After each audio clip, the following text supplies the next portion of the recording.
Howard Lindzan is the founder and general partner at Social Leverage. All opinions expressed by Howard and podcast guests are solely their own opinions and do not reflect the opinion of Social Leverage or StockTwits. This podcast is for informational purposes only and should not be relied upon for decisions. Guests may maintain positions and securities discussed in this podcast. Hello, this is President Donald Trump, and you're listening to Lindzanity with Howard Lindzan. I hate that guy.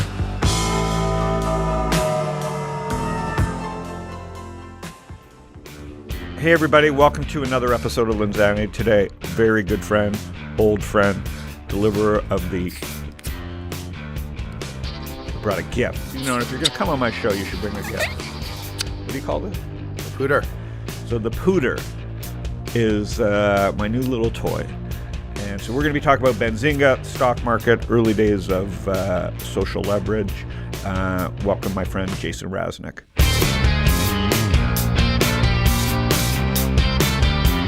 All right, everybody, welcome to Lindzanity. I have a very good friend in the room. Hello, Jason, Howard. what's your last name? Some Raznick. Hang on. What'd you have for breakfast? A lot of beans. Jason brought a great toy. This is why Jason and I are good friends. Jason thinks like a child. That's how you do it, gentlemen. Can you put corporate logos on this? That's a good idea. Yes. That's how you got your start. Golf, that's not how you... We'll get into this. This is my interview of you. Chill out. Okay. So you didn't need Adderall. Actually, you need an Ambien to get the pace down on this show. So where'd you get this gift? What's this product called? It's called, there's a couple names for it. There's a guy, Jack Vale, on YouTube. He calls it the Pooter. And he goes into Walmarts and does it all day. I mean, come on. You got to... That's like my dog farted. Watch, guys. Just watch. The Pooter? Yeah. Dude, this is an icebreaker at any kind. I mean, if you took this to the Taliban, if you brought this to Camp David, there'd be peace. Okay. They'd have to laugh. Yeah. So basically, we're already off topic. So this is basically how Lindzanity works. So we're old friends. How did we meet? So I think it was like 2008, 2007. You were on Twitter. When did you join Twitter? What year? Do you remember? Andy Swan got me into it. I used to make fun of it. Yeah. Because I would go to the bath. I was on a BlackBerry. I was just going to say this. And I was like tweeting, I went to the bathroom here, I went to the bathroom there, and all the VCs who were using Twitter laughed. They were laughing. You talked about your urinary peeing all the time. That's what you talked about. I go, that's all it's good for. And I joined Twitter after you, after watching you and Andy Swan, the whole group. We had our own little tight-knit group back then. I was like 9 different names, too. Phil Perlman and I were every CNBC person, and we would talk about... We would start fights amongst the CNBC people because we owned their domain names, and we would talk about bad breath and and there was nothing they could do. And we had this little group. There was not just him. There's other guys. Upside Trader, remember him? Yeah. He was all over. At 4 o'clock, he started drinking. By 6 o'clock, he was we had this group. I almost wish we could go back to that group just for a little bit to experience. So it was a group of 100 people. But you tweeted Todd Stoudemire, baseball player. Yeah, and that was one of your guys, Arizona guy. Yeah. So. You treated hey guys, I need to be able to read stock stuff. You were always a stock nut, and so you needed to read it. And you're like, I need a way to filter stocks, and I need a way to filter. And so we talked actually. I go, hey, I haven't, So we got on the phone. But then another, I think Soren or whatever, said, hey, maybe the dollar symbol. So he went forward with you on that. Mm-hmm. But that's how we originally met. Yeah, I basically put StockTwits' idea out on Twitter. Soren answered it. Yes. I think it was Chris Corvo and myself and Soren came up with the Chris dollar came sign. later, but maybe. He might have come later, but I think the hashtag was his idea, at least the naming of it. Okay. And I was loved it from the minute. No one liked the idea, but hashtag now lives. I think Square, when you sign into Square now, this fucker Jack calls it the hashtag. I mean, they've stolen. Listen, great company. Between Square and Twitter, they have stolen and misappropriated so much nomenclature from their community. Yep. It's really fascinating. I'm proud of it. When I signed into Square Cash the other day, and I saw get your dollar sign name, and I'm like, Jesus Christ! It was because I remember you were I was having a. I wasn't upset. I was just the guy has no sense of style. Forget style. He has sense of style. No sense of just being a nice, just a human being. It's so bizarre. Very serious, we've never had a you ever see those shirts? How about and I remember when they appropriated the hashtag, it's no big deal. Like we don't have a patent, we don't have a trademark. It's just like the hashtag. And I remember they made some big announcement. The guy's now running Instagram. I was so offended the way they just said we invented, the hashtag. The guy that Twitter. Yeah. And it was just, I thought they'd get credit because you did filter that noise out. And now when people like at Benzinga write stories, they're using the hashtag. Yeah. Like they're using it's like the first one I sent, I think, was to Fred Wilson. Blackberries at the time was 2007, and Fred, this is why he's the OG, he tweeted me back saying this is fucking genius. When Fred says something's genius, I don't care about what any other people say. When your mentors say that's genius, and that's even if it leads you down a path of hell, which this has been, and by hell I mean I'm not rich from it. Yep. I'm rich in terms of fulfillment, but not in terms of. Well, you talked about that yesterday. In this social leverage economy, your idea, like the one that you work on for the last 10 years, doesn't have to be what make you rich. It could be some of your investments in some of the startups, like a Robinhood or what have you, which is interesting. So we'll talk about that. Power law. Power law. I'm fascinated by, and again, this is a VC term, by power law. If you put yourself, and you do this all the time because you're a master networker. I mean, master networker, because you're doing it from like a place in the world that nobody's networking, Michigan. But the idea of power law, there's so many things about power law. Stocks used to have power law. If you bought Amazon at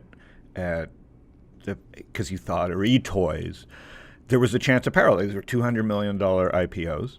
The internet was just starting, and much like private deals, they could go down 90%, but they could still be home runs. The stock market, there's no way the stock market has that anymore. Because these companies come public at $40 billion, Uber's not going to drop 90% and then make its comeback. It's already late stage company. It's such a different market. We have a company in Michigan going public this week called Smile Direct. Have you ever heard of it? I think that's a cool company to buy plate. Yeah. It's going public this week at a $10 billion valuation. The guys who started it had two other companies that failed. They live right down the street from me. And it's in what part? In Detroit? Or in Detroit. Two guys and father started it. They had two other companies before that didn't really work out. And then they saw this idea, and they just kept building. But there's that retail store that does the basis too, and that stock was a home run for a while. Invisalign. Oh, so that's Invisalign. This is different. This is Smile Direct Club, and they do like a whole thing. They have big VCs in that. Maybe GGV. I'm trying to think who they have in that. I don't know if they do. But. So power law is, and I'm trying to get young people. Young people get it, but they don't call it power law. Meaning, use your network to position yourself for a wave. You don't need one wave. You don't need to catch that one wave, right? Surfers are always chasing the perfect wave. But in our business, you can't predict which one's going to be the big one. So when you're looking at investments, you're like, okay, is there a good jockey? But you don't know if this is going to be the huge one. Like maybe this will give the power law one, or is it like? You try as you get more professional, and I use that term loosely. I think you're trying to gauge the founders, see if they have enough. Because I've learned a lot more since I was writing checks willy-nilly. But you try and sit down with founders. I joined you on some of those willy-nilly ones. Remember the ones like very smart guys? Like I don't want to, Okay. So you try and size it up and go, not just are they great founders, because Baiju and Vlad, if I look at Todd Davis at LifeLock or Mike Lazaro at Buddy Media or Baiju and Vlad at Robinhood, or Brad and Jeremy at customer.com. Or eToro. Or, good point, or Yoni at eToro. So those are the big ones. I'm not going to count a WAG because the founders are gone and the brothers, they were crazy smart, but like crazy it seems like too. So the ones that I've broken out, the founders all were special for sure. And Brett Wilson at TwoMogul, and then the other guys at Ticketfly, Dan Turee, and Andrew Dreskin at Ticketfly. So those are the ones that have like changed my life in terms of like, I can't believe I was there at the beginning, help them sit in the room with those people. It's like now 8 companies that have become, almost billion-dollar companies. You knew right away. Yeah, you just knew right away. Because like okay. Yeah, and so you're always trying to find that magic. I guess it's the same for musicians when they're trying to collaborate with different teams. And then there's other ones where you just love the founder and you're rooting for them, and it's just hard to make everything go right because, LifeLock, Todd Davis was just a simple pitch from day one. It's well, one of the ones I'm invested in, StockX. Luber's great. He's now. He's now not CEO. He's not CEO. They brought the guy from. It's a great idea, Scott. Yeah. But I was in the room where it happened when they're picking the logos out. When they're like. But I thought my story when I interviewed Josh, and I got to get him on the show. He said, like basically what's his name? Dan Gilbert hijacked him. And like invited him to a basketball game and then just locked him upstairs. Like not locked him up like a prison, but like they said, I'm not going to let you leave until we do a deal. They were both. Yeah, that's right. They're both working on similar. I'm not word hijack, but they both worked on similar. We're working on similar concepts. Josh had Campless collecting data. Dan had his kids. He had the blue book of yes. shoes. He had the Kelly Blue Book. You're good. You're good. Yeah. Kelly Blue Book of shoes. Yeah. Dan wanted to create this. He's like, this is ridiculous. Why is there there should be price discovery? It should be verified. Dan had this marketplace concept. Him and his sons were working on it. Yeah. And Luber was out in Philadelphia, and he's like, they reached out. They flew him in for a Cavs game, and he stayed for like 4 days. He stayed for 4 days. Went sat front row, a whole thing. I give you more, and then they figured out a deal. And literally, I mean, I remember being in the room and they were picking up the logos, the name. They had 4 other names going at the time. And so we're like voting on the names. And when you're seeing that, you're like, for that to be successful, you gotta seed that market, buyers and sellers. And they've had him come speak. The kid's a phenom. Yeah. I don't know if I would have caught. He's like a savant at the shoe stuff. So, and we did Rally Road, which is kind of similar. Yeah. And I like the team just as much as I like Josh. I've only sat with Josh once. Ryan Spoon introduced me to him. I saw his TED Talk, blew me away. And of all the people that my son gets to meet, that was his favorite. I think that was his favorite because he gets this. My son doesn't buy any of this stuff because he has no money. But I've never seen a kid like my son know everything about fashion and shoes. We were in Vegas. I took my son to Vegas. Funny story this week. And snuck him into Vegas with the fake ID. And hope that went okay. It didn't go okay. We were officially banned from the Encore and Win. We were escorted out of the casino by hand. And you weren't counting cards, were you? No, we were just trying to get into an EDM show. But and the bouncers just looked at Max and said, "I don't care what that ID looks like. That's not fucking you." Yeah. And next thing you know, Max was like, they were ganging up on Max, and it was pretty intense for him. For me, it was funny. So if you had had the farting device and you did that, everyone could have laughed. Dude, I'm telling you, you can walk in there with a gun, but a 20-year-old can't go into an EDM concert for $1,500 that we had paid and get into the show. The whole country is bizarre in that way. Yes. So we're sitting playing black, and his ID worked for blackjack. We're sitting playing blackjack. Who's sitting next to him? Kevin Systrom. And I know really? Kevin. I've interviewed him.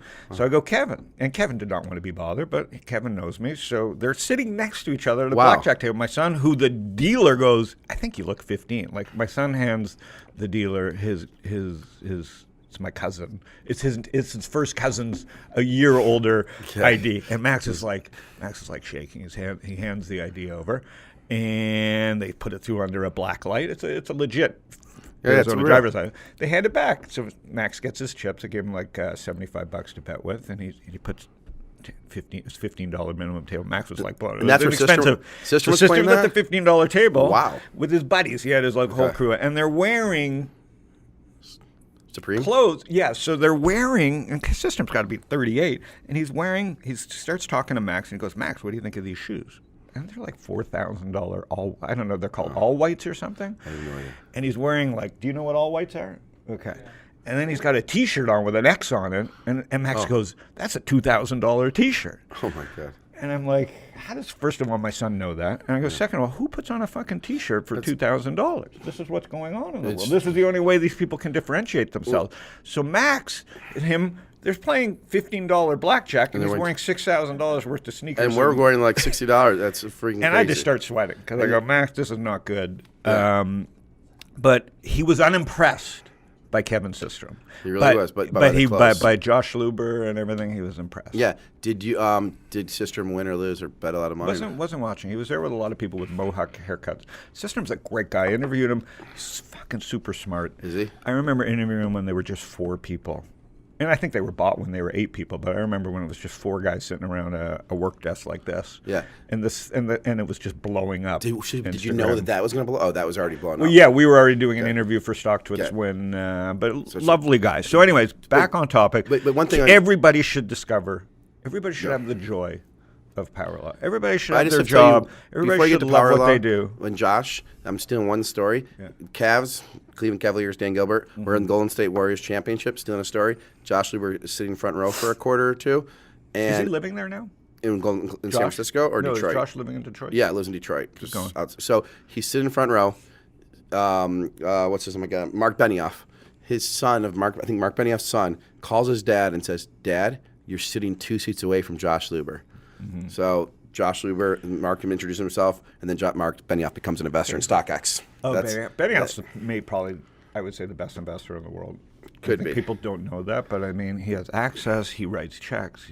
I think he should have invested. I had someone pitch him on HubSpot when it was at $50. HubSpot was my pick of the year, like a year. And every couple of years, I have a pick of like you got to go all in. You did nail that one. I get HubSpot at 50, 60, and now it's at 200. It's one of these SaaS plays that they continually evolve. The thing about that company, and I have to say I hate it because General Catalyst, criminal organization. Oh, yes, is an investor, and actually the guy on the board is the guy I just can't stand. Oh.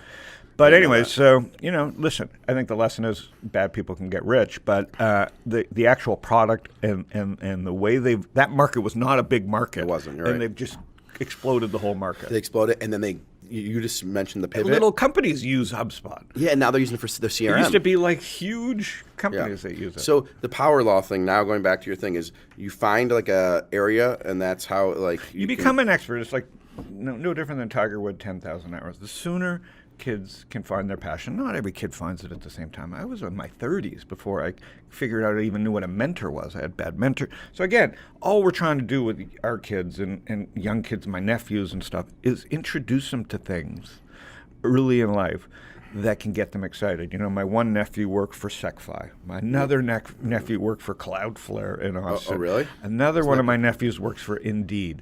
These are kids whose parents were lawyers, doctors, and accountants, and that's what they thought they were going to be. You know what I mean? And that's what I thought I had to be. Yeah. And there's no power law in a world where you're going to be a doctor. There's middle class and there's upper middle class. Yeah. But there's not real freedom. I've never met a 60-year-old lawyer that's happy. In fact, a lot of them are leaving in their 50s to just go take underpaid jobs so they can have some quality of life back because it's a miserable existence. So there's a lot of myths about that middle class, whether it's coal miners, how good was that era? Like people were dying from fucking asbestos. So you still do this shit because you love it?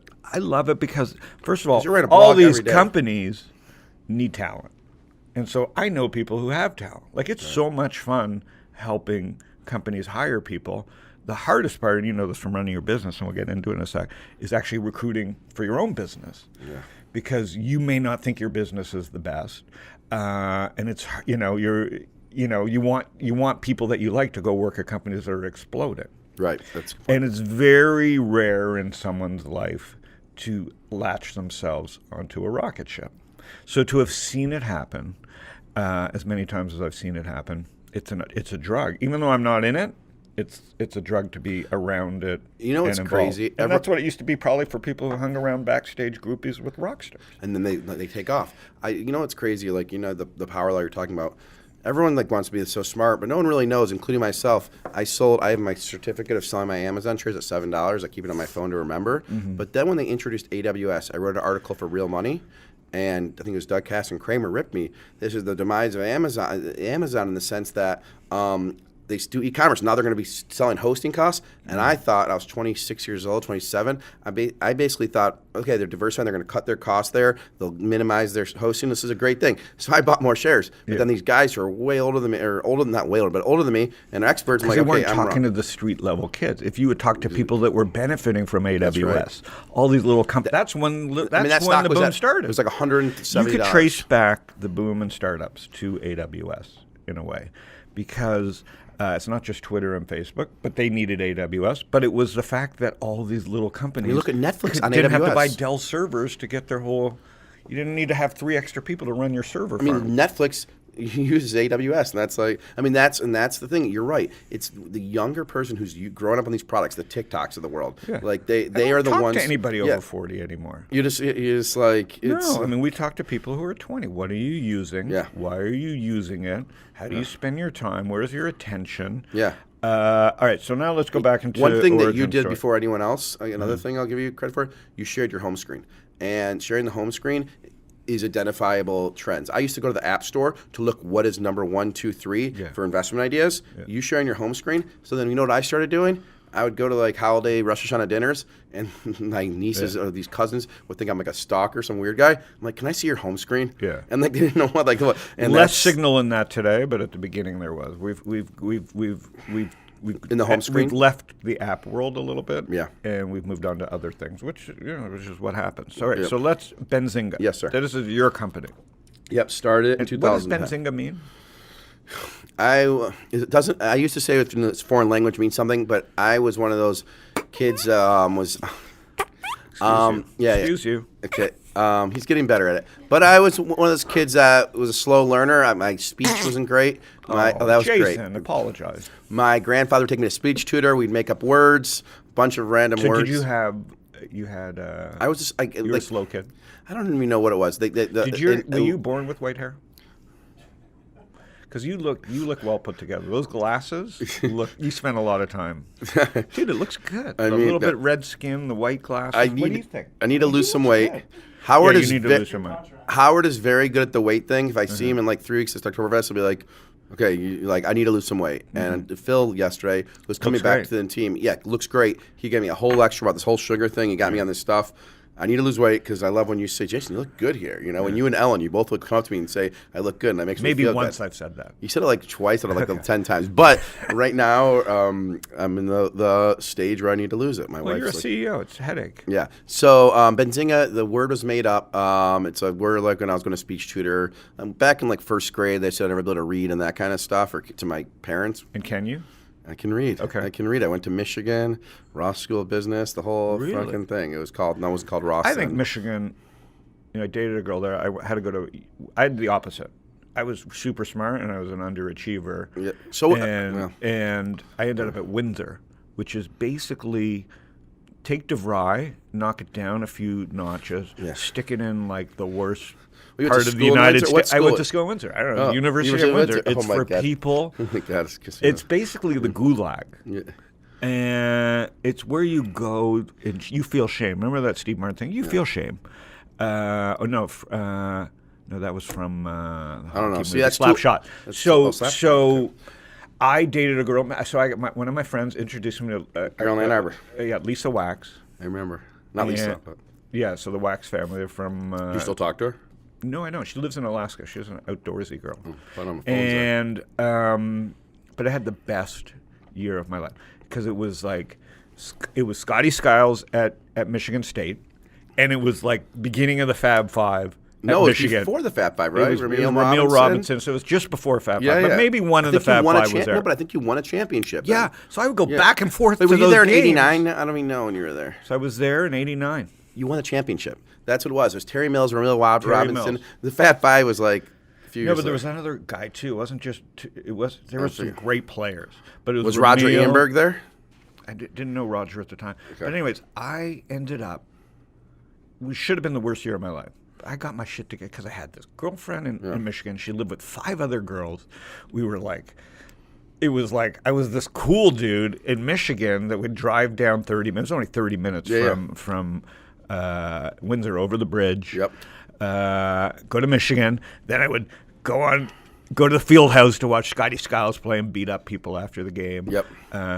And he was I think he was one of the most exciting college players ever. Yeah. It was Scotty Skiles for what he was. Yep. And so that turned out to be a great year for me. I have great memories of Michigan, even though I would go to Greektown and Mexican Town and just watch crime happen from a restaurant. So I would be in a restaurant, I'd be this close to the window, and right outside the window they'd be bashing cars and lighting them on fire. So I was like 18 years old going, I can't believe I'm watching this. I hear you. Detroit is the opposite of that now. So Dan Gilbert, with the start of him, he came down during the Detroit bankruptcy, started buying buildings, owns like 80, 90, 100 buildings, I do stuff with him, but Detroit is on a whole renaissance. No, if you come there, I'm gonna get you there for a big thing we're doing in 6 months. But you're gonna come and you're gonna see. No, you're giving this. You're gonna be. You can't talk about it. You have to experience it. I'm with you. I've heard great things. I've seen documentaries, but at the same time, I'm sure it's doing better than what it was. But when I was there, it was fucking scary.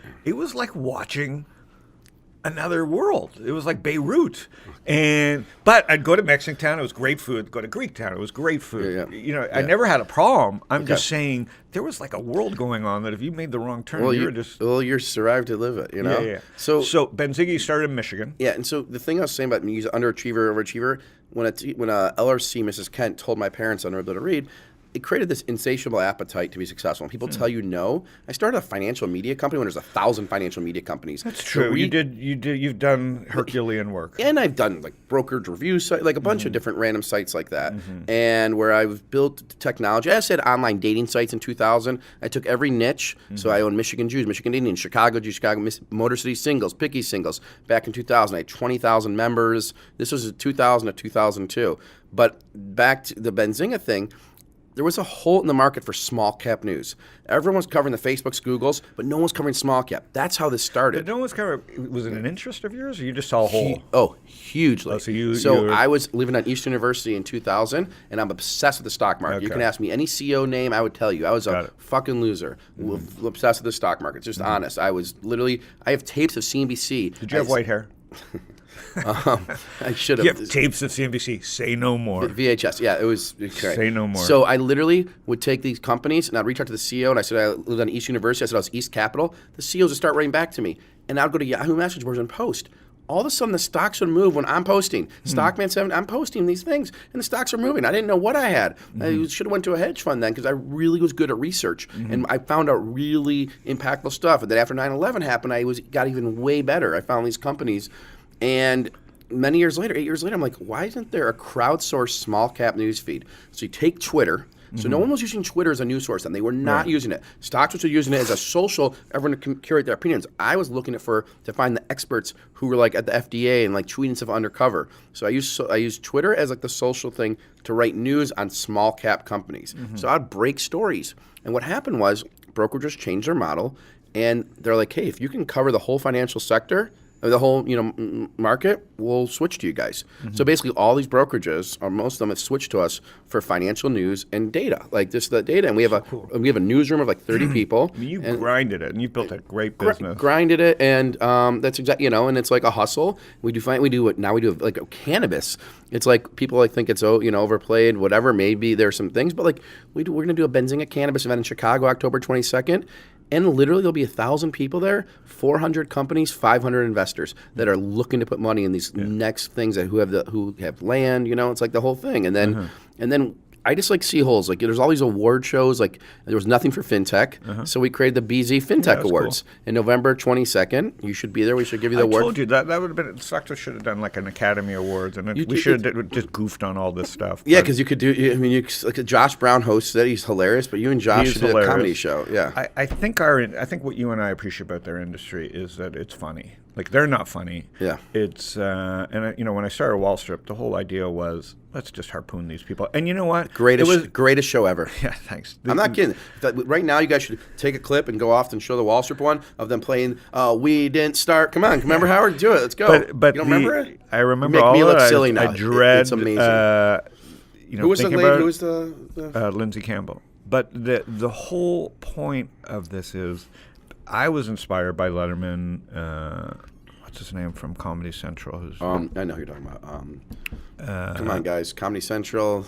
You bring his name. We're having a double senior moment. Yeah, he's only the best talk show host ever. Yeah, but ever. It was Johnny Carson, David Letterman, and then what's his name?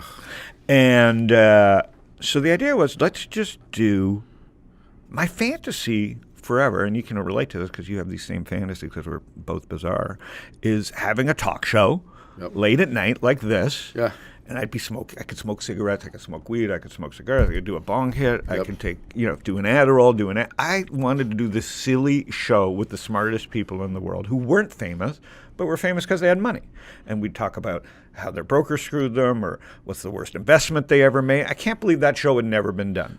So I remember pitching Fred Wilson, and that wasn't what I pitched him, but I pitched him the idea of like, let's do Kramer, but with someone who doesn't understand the markets. Yep. You know what I mean? And we're going to educate that person, and and the easiest thing to educate them about is about trends and catalysts and stocks at all-time highs. And by the end of it, Lindsay was totally into it. Lindsay's into the markets, and that was my idea. Instead of like some guy who thinks he knows everything yelling, let's spin the whole model in the YouTube generation. So we got a lot about it right, and there's still a hole. I just wonder. There's still a hole for this. But, again, you have to really want to make a show. The problem with content is you make it and it's worthless.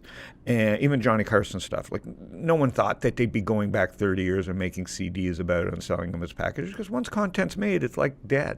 Yeah. And so it's a really terrible business. And so I don't want to do it again. But really, I'm shocked that there's not a comedy meets entertainment late night talk show about money and power and because no matter how much fun you make of Goldman Sachs, they would watch. No matter how much fun you make of Jamie Dimon, he'd watch the show. Yep. If you're making fun of like those people, they're not going to complain because they can't, because who are they going to complain to? And secondly, they're going to watch. So you have the best demographic in the world. Okay, so I got two things to say to you. If CBS didn't buy in Wall Strip for like the $5 million at that time, I wonder if you would eventually got into doing the show like that. I don't think you would. I think you would have stayed at the Wall Strip type thing, the quick clips. It wouldn't have worked. Yeah, it wouldn't have kept working. It got boring. Yeah, you had to keep it going. And now Twitter came along, and that might have helped it. But I'm glad we got rid of it because in the end, content's a trap. It's an ego play, but here's the thing: it's so much hard here's work. One of the editors of Gawker, the man. So we are looking to hire like editors for Benzinga to get the content more sexy, etc., more link sharing. You know what they said to me? So just like you said, Jamie Dimon would watch, all these guys would watch, which I agree. So Gawker's thing was, everyone's going to write the news of the day. So if Tesla, Elon Musk, everyone's going to write it.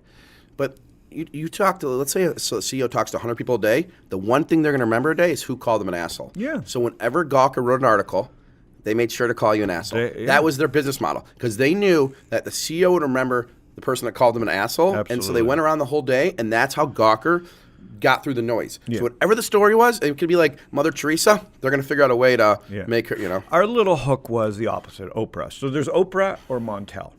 So I had two things. You can either be Montel Williams or Oprah Winfrey. What's that mean? I don't even know. Meaning you could be a miserable prick. And Montel's probably not a miserable prick, but that was the angle he took. And be rich. Yeah. Or you could be Oprah, which is like all, friendly and nice. So you can be remembered for two ways. Make them laugh and make them smile. Got it. Which is harder, but that leads to real money. You're Oprah. Yeah. Or be miserable and go into the bottom of the barrel and be remembered, but be a miserable prick. And you're never going to make as much money being a miserable prick. Yep. I mean, maybe Trump is breaking that. He's broken the mold. He turned being a miserable prick into president of the United States. So I would say he switched the game. But before that, it was Oprah. So my pitch to Fred was, let's do a show about all-time highs. Because you know what? The CEO, its company's doing well. He's going to share the video. It's going to be funny. He's going to share the video with his whole team. You know what I mean? And so what happened with us is, even though the shows didn't get a lot of views, when we did the Adobe Streak show, or the Streaker, that was the Adobe Flash. Okay. And so the guy would just walk down the street, ask Adobe questions in a raincoat, and flash people. It was really funny. He didn't really flash anyone there. No, he had underwear on, but he was a great actor, and he would just ask people questions and flash them. I always wondered if Chelsea Handler does that. And Adobe thought it was the funniest thing. And they shared it and stuff? They ran it at their events. That's great. And so we weren't like a mainstream thing, but we got our videos viewed by the right people. And that's what's powerful. Yeah. So anyway, so content is more about that. Like, I think everybody's trying to get views, and I think the lesson is, like Gawker did the same. It was who was reading. Yeah. Gawker was worth the money that it was worth. I mean, they fucked it up, but Gawker was worth the money it was worth because it was the influence. It wasn't so much everybody had to read Gawker. It was who read Gawker. That's powerful. And like for Benzinga, the way we go about it, everyone like puts their opinion in news, and what we do is with 3 things. One, we say, here's the news. If you believe this, here's a bullish way to go about it. Here's a bearish way. So our articles either should be action-oriented, inspirational, or something that's going to help you. That's it. That's it. The rest is bullshit. Yes, if someone does like Bernie Madoff, we're going to cover it, but try to help people in life. Try to give them more time in their day, more utility, and that's hard to do these days. And so, how many kids do you have? I have 3: Riley, Josh, and Arya. And how old?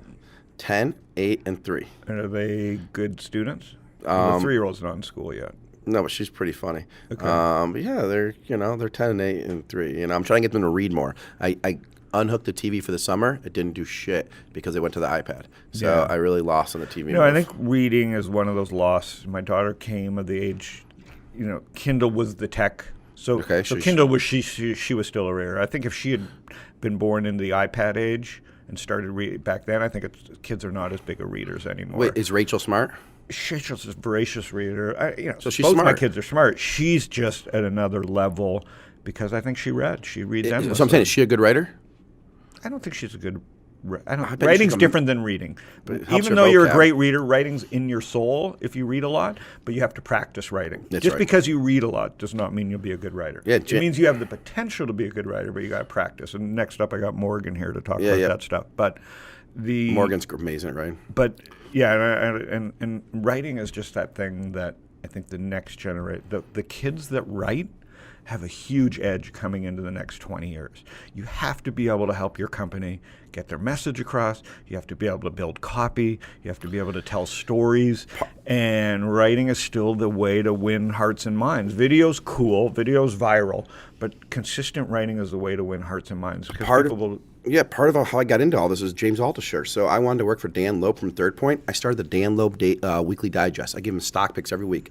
Altucher was helping me, and then one day I said, Dan Loeb, I'm tired of seeing you. I want to come join Third Avenue. Yeah. I wrote the wrong name. He's Third Point. He goes, good luck. Third Point.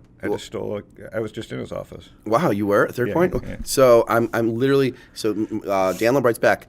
Because he loved my stock. He was pissed I put him on the street.com. He's like, dude, don't put these out. These are great, thought out things. This is before Lehman and all this stuff. So I'm like, I'm done writing these things. I want to join you at Third Avenue. That's what I wrote. I didn't catch my mistake. And then I catch it. So he was insulted? So I sent it to Altucher. Altucher says, okay, Jason, you're screwed. Now go to your other 2 guys. Well, Altucher's a savant, and he could write to 10 these weekly digests I spent a lot of time on. Yeah. I didn't have another backup. He's a great writer. And so Altucher goes, give me 2 minutes, and I'll get right back to you, Jason. He goes, send this back to Dan, basically. He helped me. Yeah. I go, Dan, I just wanted to make sure you're reading this. So I was messing around. He's like, I like a sense of humor. Come meet with me next week. Cool. And that was right. But that's the writing. The very funny Dan Loeb story. You do? Recent. So my friend Matt Ober, who great guy. He was at WorldCon. Now he works for Dan running. We love Matt Ober. Love the guy. Genius. Would back him in a minute. Yep. Always trying to convince him to start a company. Just was way ahead of the curve, way in the dark areas of data working at WorldCon. And he hustled too. He got a job from Craigslist. He's a legend. His brother works for Twitter. Anyways, he just got married too, Matt. Yep. So congrats, Matt. He hits me up. He goes, "You got to meet Dan." I'm like, look at me. Like this. I'm not presentable. And I don't even know what Dan looks like. I'm not into this stuff. So I don't even know what Dan looks like. But he goes, you got to meet Dan. He's going to love you. Yada yada yada. So I'm unprepared, and I go, I'm not pitching. I have nothing to pitch. So I don't have an idea. So I go to Loeb's office right on Park Avenue. Yep, and beautiful office. And dude, I mean, it's like it's what you see in Billions. Yeah, I should have just taken a Tide pen and wrecked some of his paintings. You should have brought the art thing too. Yes, Dan. Listen. So I sit down. It's a beautiful conference room. I'm dying to hear the story right now. Yeah. And I'm sweating a little bit. I'm just not good in these meetings. And he comes in, and there's no way he was unprepared for this meeting. He's Dan fucking Loeb. So the first question is like, who are Why am I here? And it's bullshit because Matt Ober had primed him. So I'm immediately off guard. Yeah. So I go into my background, and I'm not prepared to go through. What start of my background do I start with? And how long is this meeting? Like, I don't know. Why am I even here? So I'm sweating already. And what were you so wearing? he's already put me on defense. What were you wearing, though?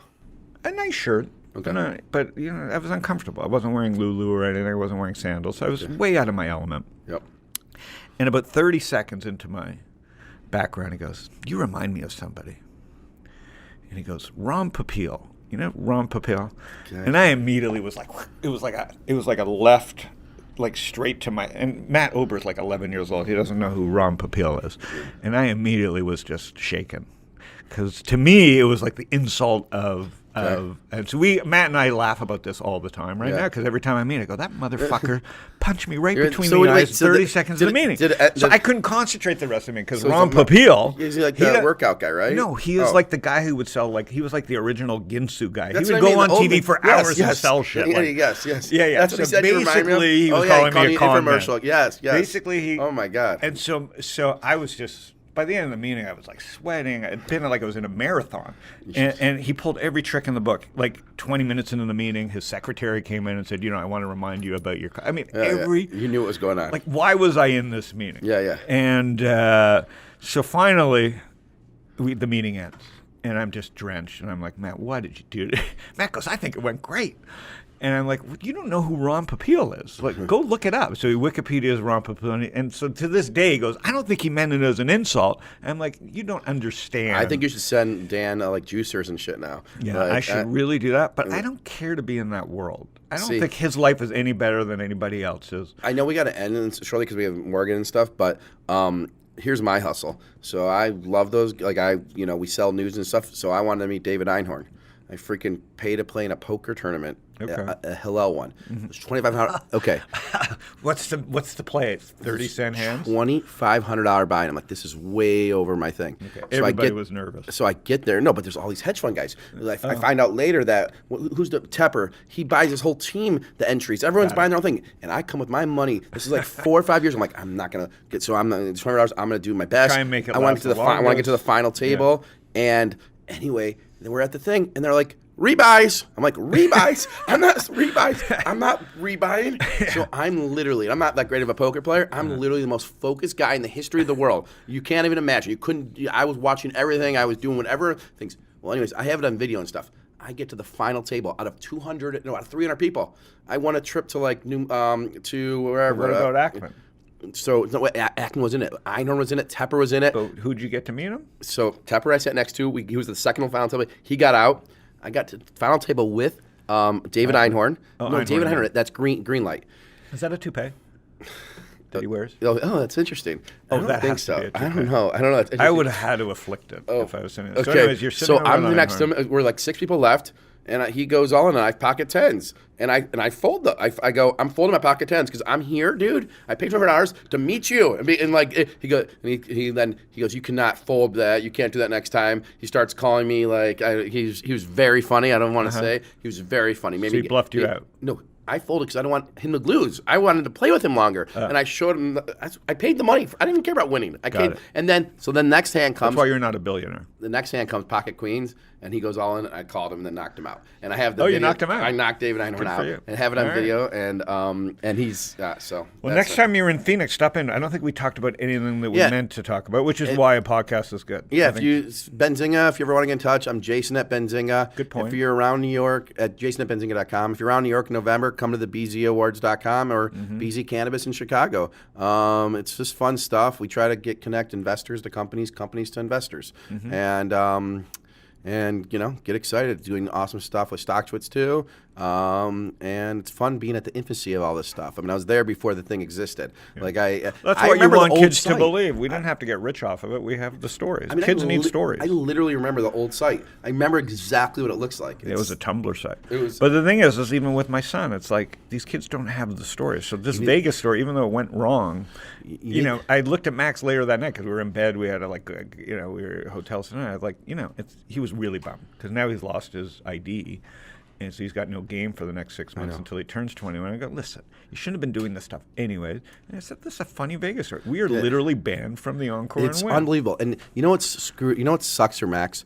Every single person I know, all these girls from my high school, when we were in high school, 17 years old, every single one I know, maybe like 20, flew to Arizona. All you had to do was bring a birth certificate and a random picture and got real fake IDs in that He's DMV. already working another one. Yeah, okay. So. All right, well, thank you, Howard. right. On Twitter, Jason Raznick. See you guys later. All right. Okay.